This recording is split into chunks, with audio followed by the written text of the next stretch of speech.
Okay, what's up, everybody? Good morning. Doggone it.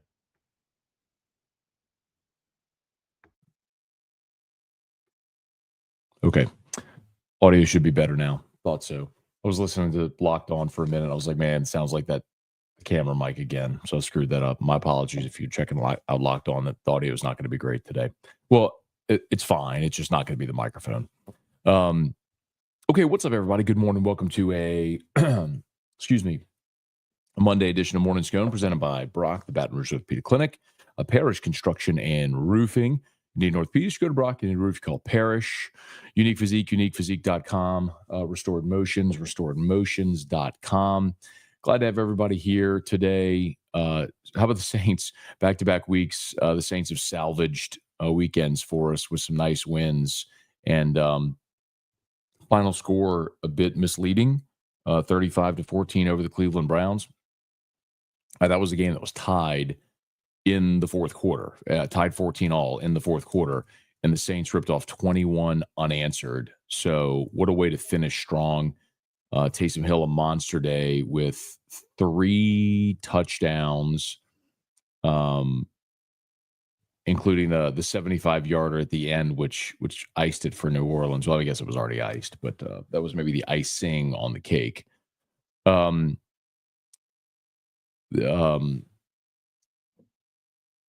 It's interesting too because Jameis threw for 395. So Jameis threw for nearly 400 yards. And Taysom Hill actually committed 2 turnovers. He threw an interception and fumbled in the red zone, like inside the 10. So usually that's not a good recipe to win. But the Browns aren't very good, and the Saints took advantage. So, big 4th down stop early in the game when the Browns went for it. The Saints Demario Davis came up with a big stop. You just got a team playing with a lot of effort and passion and energy. And, the 33-yarder that Taysom had came on a 4th down run. It was tied at 14. I mean, you're tied at 14. You're early in the fourth quarter. You have the ball there. At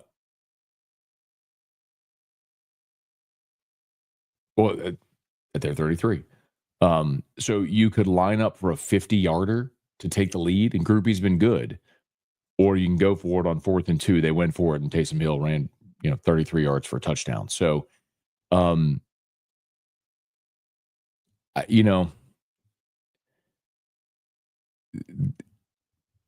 there's something to be said for playing the winning brand of football or making the big plays. And that's 2 weeks in a row now. They've done it in big spots where they haven't been perfect, but they've made big plays in big spots to help them win the game.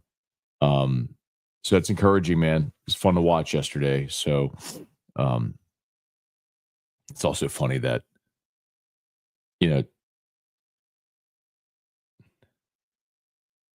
I'm trying to remember if Taysom's first touchdown came out of the single wing or if he was playing tailback, like if Carr handed it to him. Because I think all 3 of Taysom's touchdowns, Carr either wasn't in the game or was flexed out. Like Taysom was out of the single wing. I know for the 33-yarder, the 75-yarder, he was in the single wing. So he took the direct snap. So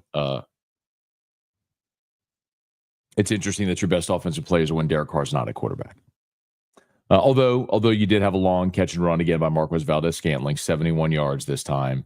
It was a short pass, and Scantling took it to the house. So I don't know how that guy was unemployed. He continues to just make big plays.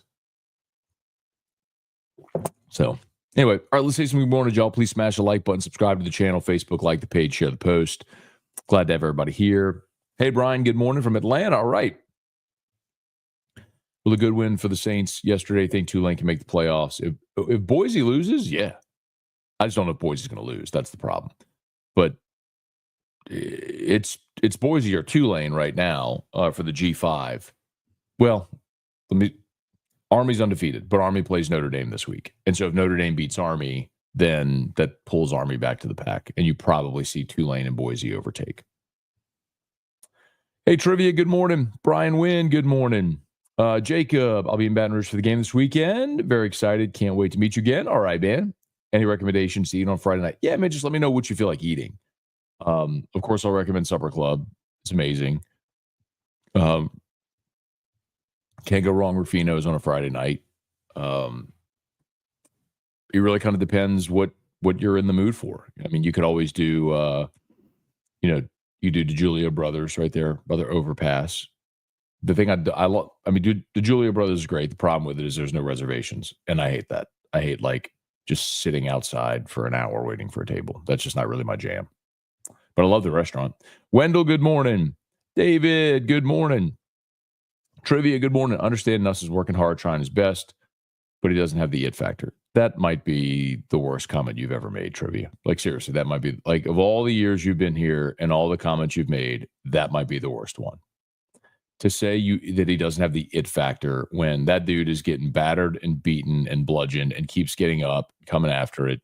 Like, he certainly had the it factor on a 4th and 40 and Ole Miss when he threw a freaking dart to a receiver that wasn't open, right? Come on, man. The it factor. Trivia, come on, bro. That's...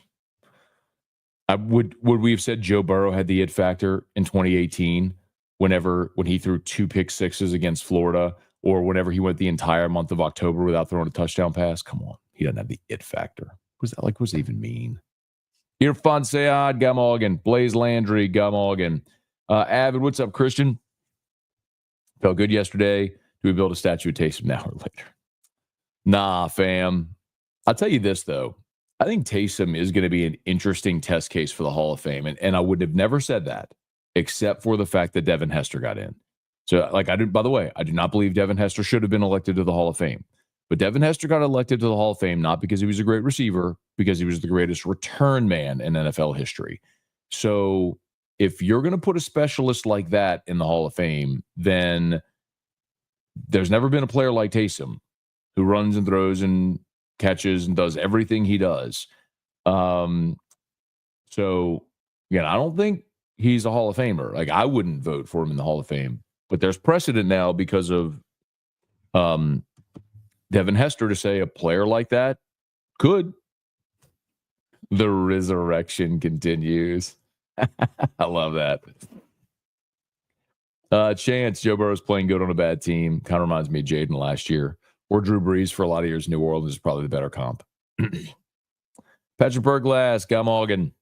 How about Tulane this year? Pulling for them to represent the state in the playoffs. It'll be tough competing for that G5 spot with Boise State. Yeah, they're playing great, man. Weston, Brett, Kelly, Brad, good morning, y'all. Good morning. Brian, wonderful morning after Saints win. Yeah, man. Who would have thought the Saints would be the ones giving us reasons to cheer? Hey, Thomas, Jingle Gate Day 8. We'll get to it. And I was late getting started this morning, too. Drew's a little under weather. I'm bringing Drew to the doctor this morning at 8:30. So go see Dr. Tracy Lacey. Hopefully he's doing okay. If she thinks he's okay, he'll go to school. If not, another day at home. Hopefully tomorrow. Hey, Eric, given the exchange between Brian Kelly and Hilton on the sideline and several weeks of dressing and not playing, do you think something else is going on beside the injury? No. But what I will tell you, Eric, and I did say this at the time, is with Hilton, he was cleared. Remember, he dressed for UCLA, but didn't play. And then the next week didn't dress against South Alabama. And then coming off the bye against Ole Miss, didn't play. And then, we didn't see him until A&M. So, no, there's nothing going on there more than the injury. I think he had to feel like himself to where he was going to get out there and play. The thing about Hilton on the sideline and the Kyron Lacey thing too, I guess I've just seen that in every sport, on every team, forever. And if we go back, we probably would see players coming to the sideline against Ole Miss, yelling.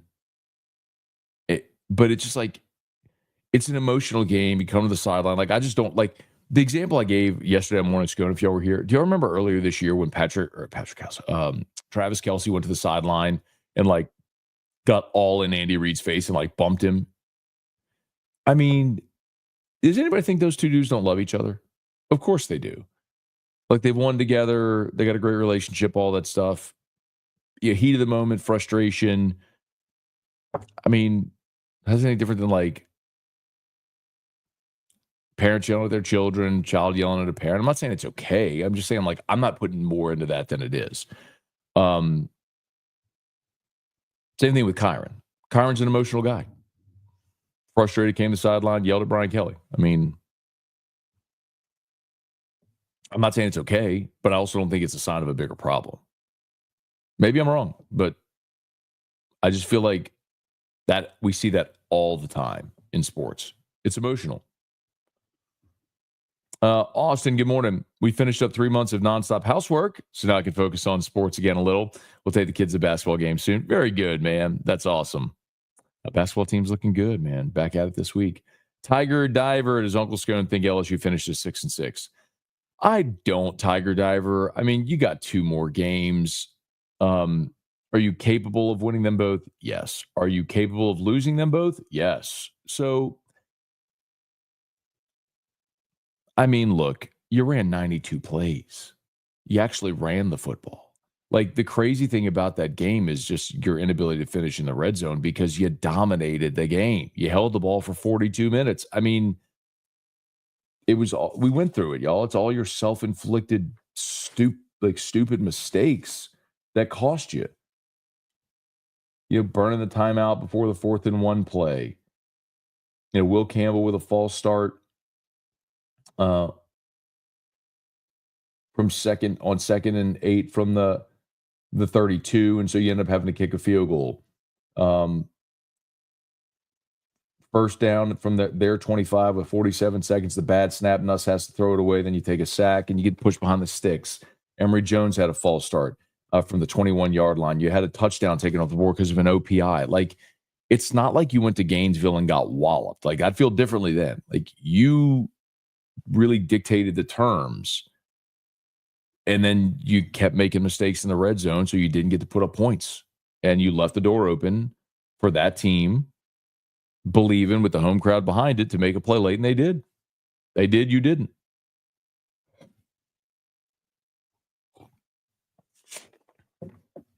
I mean,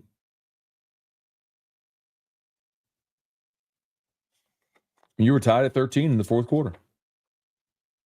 And you ended up losing by double digits.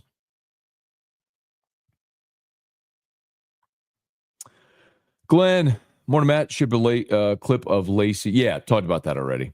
Brian, Atlanta got blown up by the Broncos. Saints are 2 games back. Tampa was idle yesterday. Again, like, I know there's the temptation to say, oh, the Saints are going to get back in the mix for the division. They've won 2 in a row. Yes, they've won 2 in a row.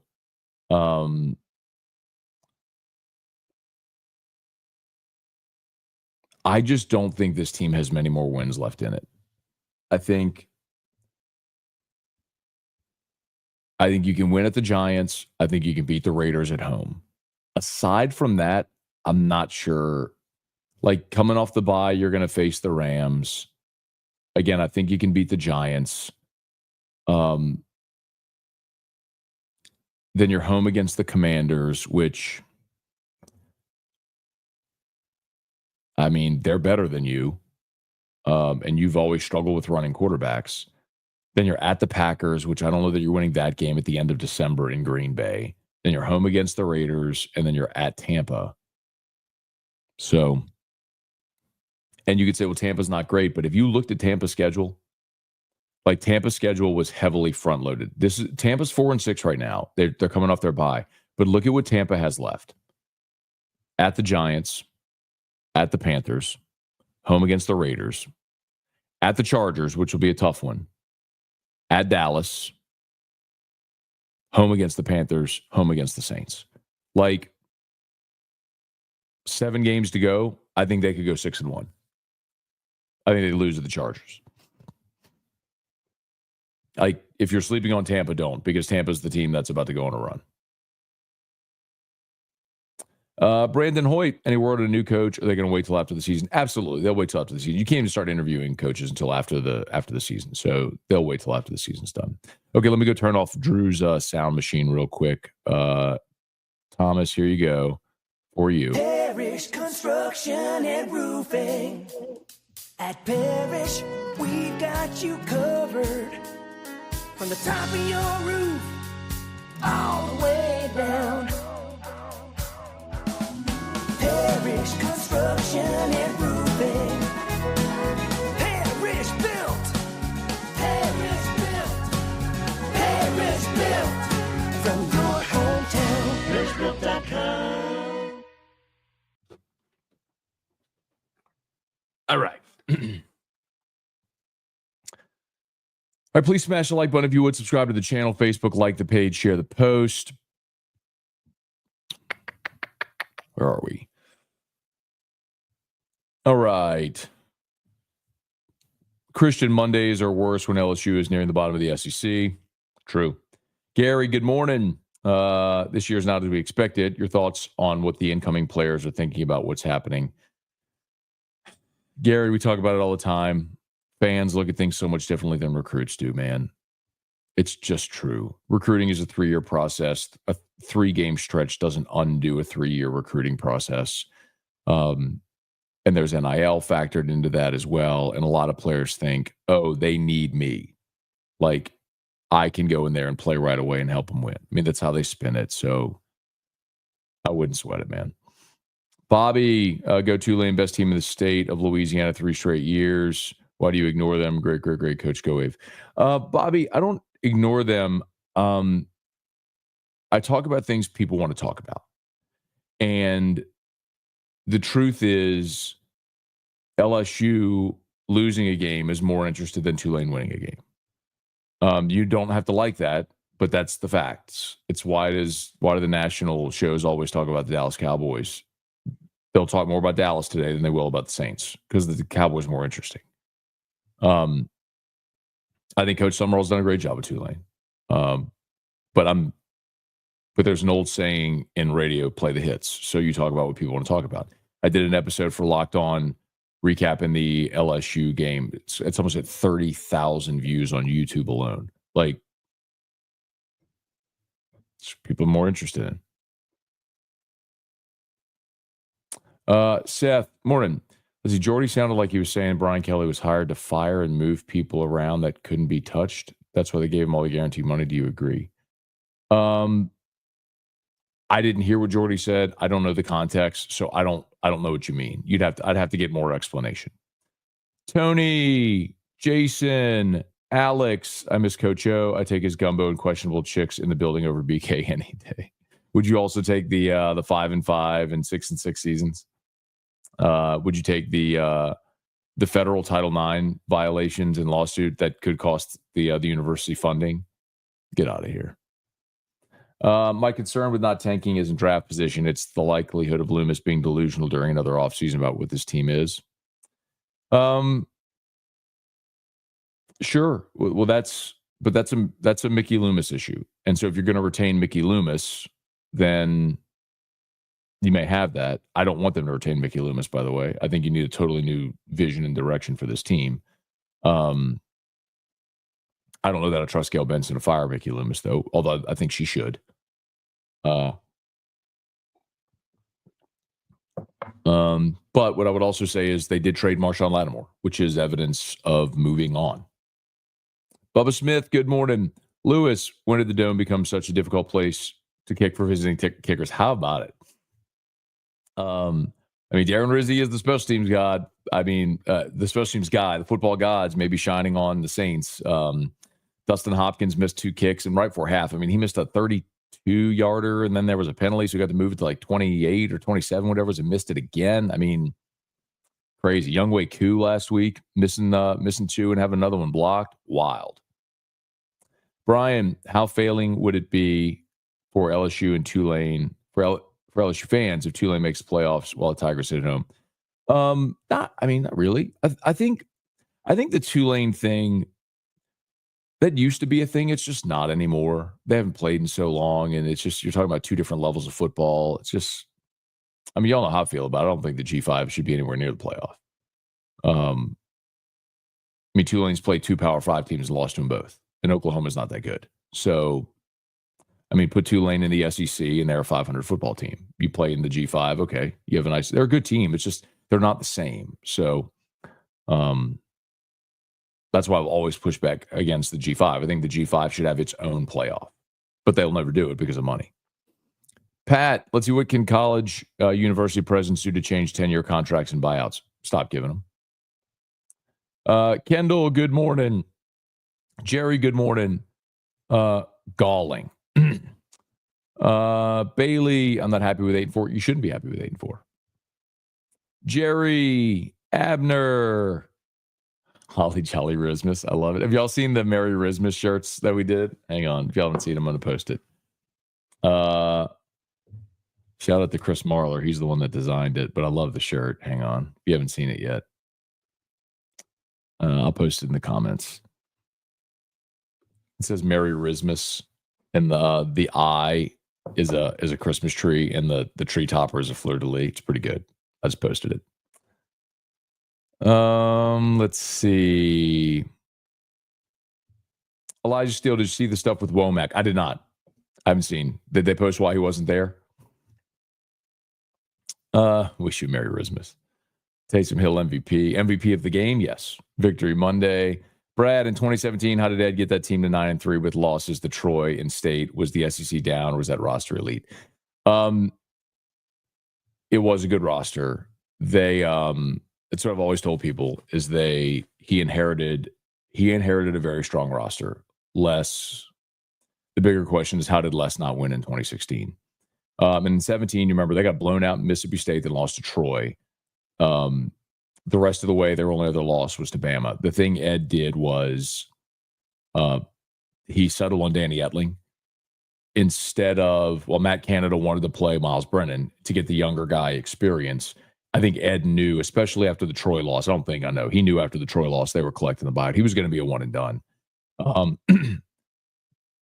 mean, you got blown out by State and you lost to Troy. And with all the questions that were already looming, it was going to be a one and done. And so he knew he had to win games. And so he played Etling because Etling was more stable and it gave him an opportunity to win games. They did. Remember, they had a huge rally against Auburn and Tiger Stadium that year. DJ Chark had the punt return. The big win was the week after Troy when they went to Gainesville and won 17-16. The kid from Florida missed the PAT. And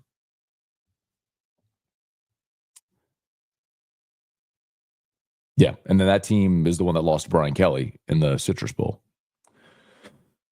Thomas, hashtag Team Drew, hope you feel better. Thanks, man. Yeah, taking him to the doctor here in a little bit. Tara Walker, Lowell Cormier, appreciate y'all very much. Let's see. Where are we? Ben Giat, thank God the Saints have made the last 2 weekends more bearable. Tyga Poppy, good morning. Jerry G. Brian, morning, Matt. You can't tell me Paul Mabenga is our best option left guard. Why don't we put Adams at the spot once Frazier came back? So, Brian, Kelly did talk about Adams last week. And he said he wasn't prepared to they asked it point blank, like if he would start at left guard when Kelly said he was coming back. He said they might be able to get him 15 to 20 snaps, part of a rotation, but he wasn't ready to play a full game. So it'll be interesting to see this week if Dellinger isn't back, if Adams is more ready to play. And Adams played well when he was in there for Miles Frazier. But Brian Kelly did talk about it last week where Adams wasn't ready to play a full game. Okay. Drew's up. All right, let's see. Can you explain to me how Alabama's number 7 when they have other teams with better records? No, I guess talking about the AP poll. I don't know. I don't care about the AP poll. It's irrelevant. None of the rankings matter at all until the final rankings from the committee. So no, I can't. Bias. I don't know. Teams lost ahead of them. People who have a vote subject themselves to these unwritten rules where, like, if a team wins, they go up. If a team loses, they go down. It doesn't matter if you lost to a team that was better than you. It's stupid. All right, I got to get going, y'all. I got to get Drew dressed and get him to the doctor. My apologies if I missed you. Hope y'all have an awesome day. Locked on LSU is live, so if you want to check that out, jump on over to YouTube or to our podcast. Check out Locked on LSU. Would appreciate that greatly. And we'll see you for AFR 3. All of our sponsors are linked in the description on YouTube and tagged on Facebook.